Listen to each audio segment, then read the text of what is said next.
hopefully everyone in here around our age knows I speak. I haven't seen him in a while, but but he is a very nice young man. I think so I will let him introduce himself to you all, Mr. Kanoy Brown. Let's give him a big round.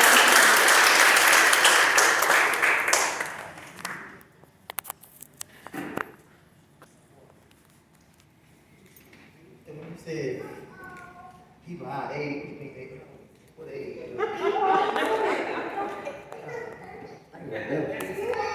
She said folks our age and know who. What time? Good afternoon. Good afternoon, everybody. Good to be here with you all. I'm not gonna hold you all, especially these kids. I don't understand. Teachers saying they doing all this moving and talking in class. That's what they supposed to do.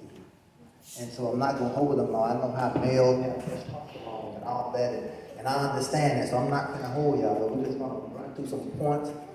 Try to encourage you all to keep on what you're doing already. You look successful.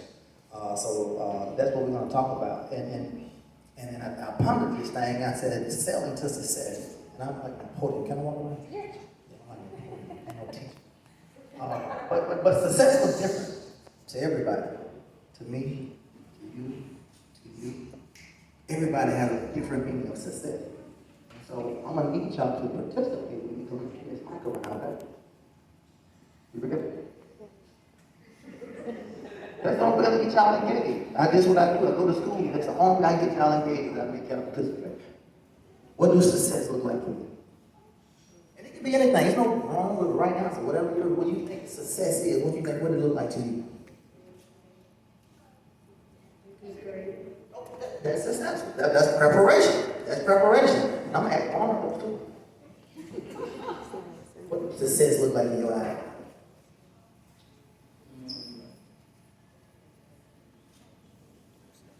You have to have something. Give me something.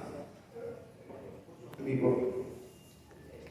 Basketball. I'm glad you brought that up.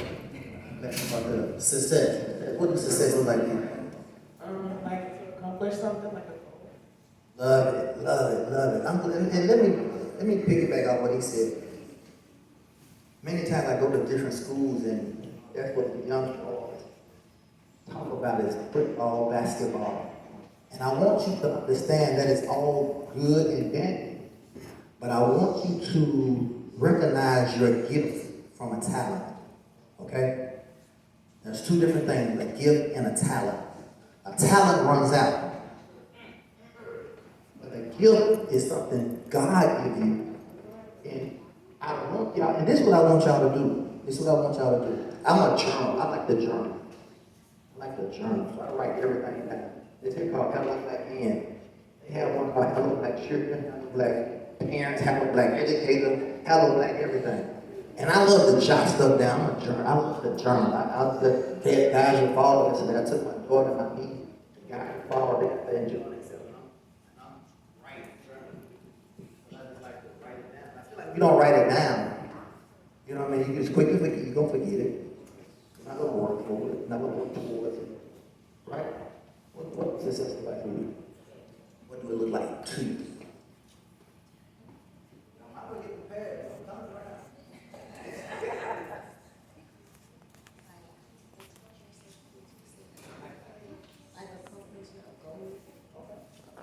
coming around. We can rock with that. And so, like I said, success it looks different for everybody. Some people's success is to retire. That's mine. Mine is to retire, to help as many people I can and travel. That's what success like for me. Like I done worked hard all these years. I want to reap the benefit. I want to retire and travel. I want to help as many people as I can. What you crying for? You crying? Oh. And so that's what I want y'all to understand. And don't think things like this is we're here to pick up on y'all. That's not the case. We're not here to beat y'all. We're not here to take your fun. Childhood is supposed to be fun. Adolescent years are supposed to be fun. College years are supposed to be fun. 1, 2. Testing, 1, 2. There we go. Yeah, so those years are supposed to be fun. We're not trying to take it from you, but we just want to show you a better way to do it. And I'm finna give you my testimony. I'm gonna tell y'all something funny. I was class clown 3 years in a row. Swear to God. Swear to God. I can't make this up. So while other kids were inviting mom over for a rewards thing to get like the perfect attendant, honor roll, high honor roll, A honor roll, B honor roll, I was inviting mom. I get my certificate for class clown today. She said, bring one more to the house. Why what happened? I brought 2 more home. I was proud of what I was doing. But here's the thing. I wasn't no disrespectful clown. There's a difference. I wasn't around. I ain't have my pants hanging down. I was the clown that the teachers would like for wanting to be a good example. We have a club called the Mu Alpha Theta Club. It's a math club. And of course, I was not mathematic at all. But because I was the jokester, the guy that kept everybody laughing and having fun, guess who got to go on every trip they went on? Miss Giles, I can't make this up. Miss Giles would ask my mom, Miss Giles, Miss Title, ask my mom, can I go on the trip with them every year? Now, I didn't have a grade the first to participate in it, but I enjoyed those free trips. And so there's a way to do everything. We're not trying to take your fun. We're not trying to make you live a boring life. You can listen to your music, but there's a way. But there's a way.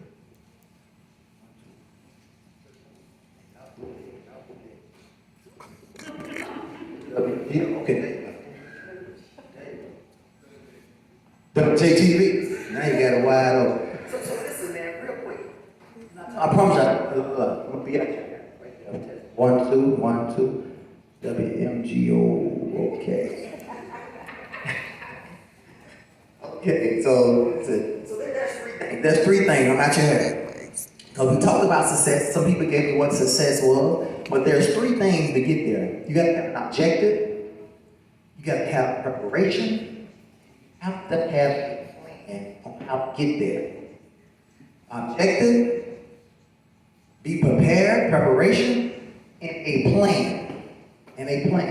And so think about it. How many anybody on a boat? Since we talking about sailing, success, like fishing boat, rowboat, paddle boat, any kind of boat. But being on a boat, there are unpredictable things that happen. Wind, it started raining and lightning, shock you in the water. It's so many unpredictable things, and that's the same way life is. While you're sailing in your boat to success, some stuff gonna happen. There's some stuff gonna happen. So guess what? You gotta be prepared. There's gonna be some days you get sick, you can't make it to school because your stomach hurt. Or you're on the phone all night and you just tired. I'm just not you, but some stuff in life is gonna happen. And so you have to be prepared. That's about that. You're gonna, God forbid, you might twist your ankle. Tear Achilles or anything. Things gonna happen. And it's inevitable. And that's fine. It's just like pain. We're gonna have some pain. We can't stop that. Something's gonna happen down the road. So we gotta be prepared for those obstacles. Now they're not to make you stop. Never think that. Never think that. I used to think that when something happened bad, I'd be like, well, maybe that's my sign. No. What don't kill you make you strong. Okay? Go through it. Go through it. And in preparation, in planning, do me one favor, all young people. Please do me one favor. Never dumb down. Who can tell me what that means? Don't dumb down. What you think that means? Who said that? Nope. Somebody. Give me. I mean, it's no wrong with give me. Don't dumb down.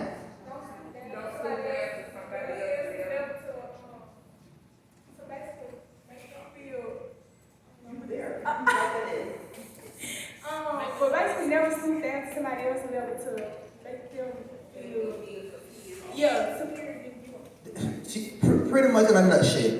Don't dumb down. In other words, don't dumb down to fit in. Don't lower yourself to fit in. In other words, if you smart is cool. That's fine. You know, I mean, I know so many kids. I'm talking about some straight A students who wanted to fit in so bad till they dumbed themselves down because that wasn't a cool thing and they just wanted to be a part of a clique. You see what I'm saying? So do that one favor for me and your parents. Do it for yourself. Be trendsetters. You don't have to follow the crowd all the time. You do not have to, I promise you. Let me give you another example. Let me give you one more example. My dad right over there, I'm babysitting my dad, but he'll take the oxen out and go fishing, so he has to go everywhere I go. He'll try to go fishing though. But my dad been pastoring and preaching for 30 some odd years, so pretty much all my life. So every church program, thing, whatever, guess who had to go? I'm talking about, man, I used to be so ashamed of going to church. I'm like, man, my partner out there playing football, Dad is revival. I got to go to church, so I got to go, y'all. So I was tired, and so guess what? I was trying to dumb myself down and try to hang out with the clique, because I thought church wasn't cool. Until one time I needed the church. You see what I'm saying? One time I needed what we was talking about at church. Then I'm like, okay, well, you know. And now guess what? Church is cool. Church is cool. I know you like, Mom, I don't feel like going, but guess what? There's going to become a time when you're taking a test and you forgot everything on your test. Who you going to call on? Oh, okay. Okay. I'm just saying. We have to think about those things. We don't think about them as kids, because I did. I promise you I did. And so you have to think about those things and remember you got to have an objective where you're going, be prepared, and have a plan on how to get there. There's going to be some storms. And I can't, well, I can, but because there's going to be somebody to understand, but what the storm, not that. Yes, they will. Yes, they will. That's what I was saying, because I was going biblical. You know what I'm saying? Because, you know, that's a story. Yeah, that's a story. And Jesus and the disciples was going over, and he said, let us. And a storm came. And so I want y'all to know, storms don't come, but remember, us is with you. And us is this God. He said, that's us. So he didn't send them by themselves. I'm coming. Might not be on the boat with you, but I might skate across the water, walk across the water, glide, but I'm coming. So remember, you're never by yourself. That's why, and then let me explain this book, what I do. That's why I write in this book. This book is full of questions. And it's, this one here's mine. This is Hello Black Man. This one here is for teens. Flip it over. Let's pop one over.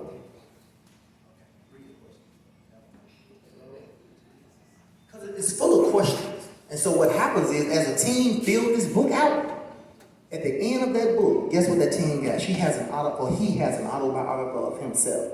And so that's something he can leave with his mom and his dad. And the same concept with the man book and the wife book. The questions, what would you do in this situation? Or what was your greatest act? You know, all that kind of stuff. Because here's what I've learned, being a black man, we're not great communicators. We don't know how to communicate. When women, you better not say nothing to you. Y'all better not open y'all mouth. We communicate when we want to, but we're not the best. We understand.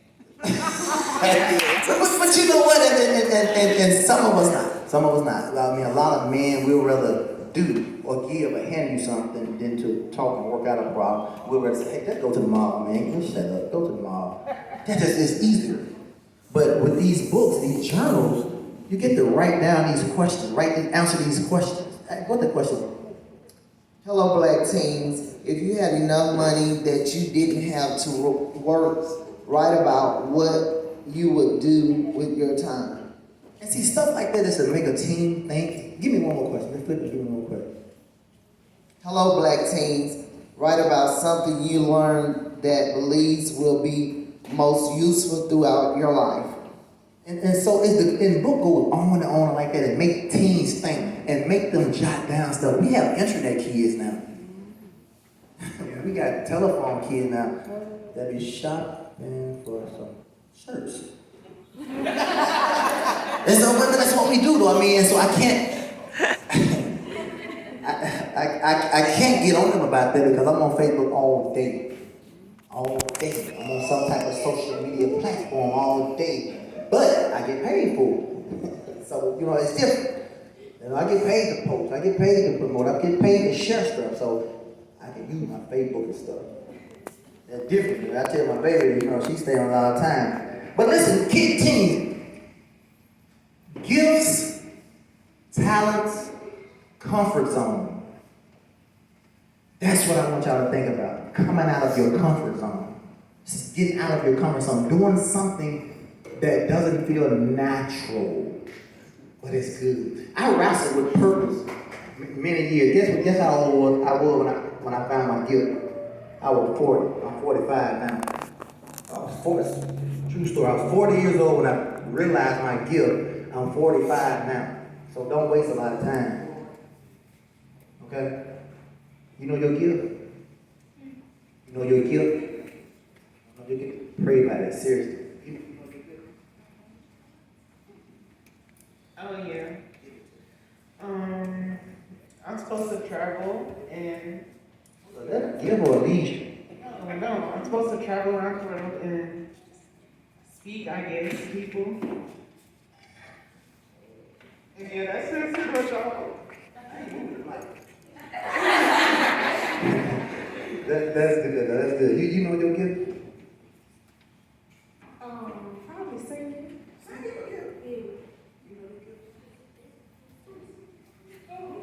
So singing your gift. I'm coming back to that. 1 minute. That's my basketball player. What's your gift? Say I cooking like your brother. You dancing? No, I'm kidding. And so let me give you this is why I struggle with my gift. I was listening to T.D. Jakes. I was listening to T.D. Jakes. But you know how you be rolling through Facebook and those videos pop up? And so happened T.D. Jakes came on and he was speaking about gifts. And he said a lot of people struggle with gifts. And he said your gift is that one thing that people keep calling you to do. That makes sense? That one thing that you don't see, but people keep calling you and they want you to do it. Hey, I need you to do it. Hey, can you come do this? Hey, what you doing? That's obviously your gift. Makes sense? And now, give me your gift again. Don't worry about it. But you see what I'm saying? So really, y'all work on that, think on that, pray on that, do whatever you got to do to find your gift. You don't want to waste a lot of time discovering your gift and using your life, wasting your life going in the wrong direction. Okay? So do that and never let anything or anyone deter you from finding that gift. And I talked about don't dumb down. And I got to give you a scripture before I get out of here. And it is in Joshua.